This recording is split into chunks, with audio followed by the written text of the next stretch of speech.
Hi ladies, so in this video I want to talk to you about how stress, the liver and sex hormones are all interlinked. In my sugar cravings post you would have seen the information about adrenaline and cortisol being produced when we stress. So they're produced from the adrenal glands which sit on top of our kidneys. For women, our adrenal glands also produce progesterone. Now progesterone is a hormone which during pregnancy helps us keep the pregnancy viable, so it nurtures the baby in the womb. Now in a normal cycle without being pregnant, progesterone actually helps women with our energy, balances our mood. It also acts as a fat burning hormone too in the right levels. So it's a hormone that makes us as women shine.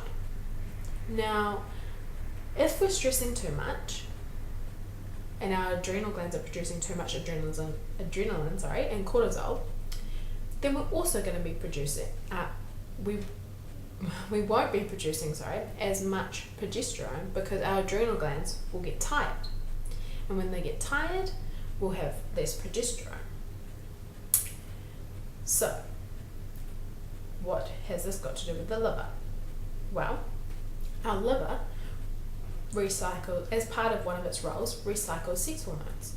So when we stress, the roles of our liver and the functioning of the liver will become decreased. So we'll get less detoxification, less recycling of cholesterol, less production of bile, less production of recycling the glucose and amino acids, and also a decreased recycling of estrogen in women.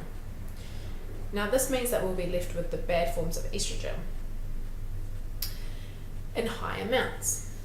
So we'll end up having too much estrogen because it's not being recycled properly in the bad forms, and not enough progesterone. So the balance becomes tipped.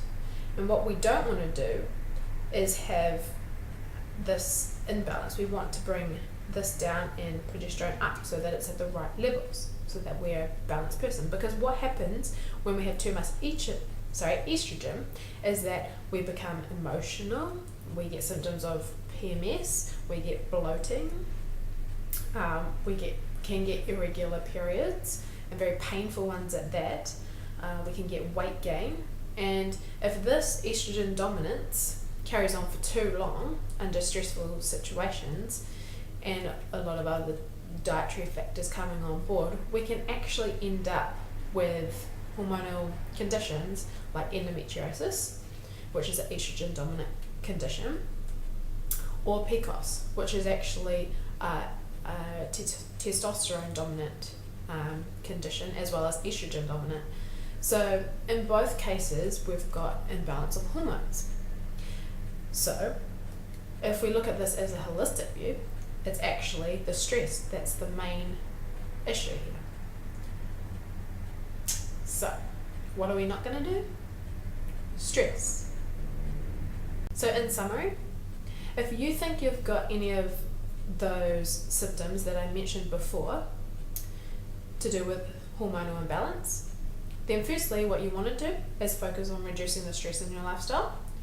Then look at a clean diet that's going to help you by nourishing your body. And thirdly, what you want to do is start to balance out the estrogen dominance by focusing really hard on detoxifying the liver and balancing hormones in a natural way. So both of those can be done by supplementation of natural herbs, which are really effective. So if you need any more information on this, you know who to contact.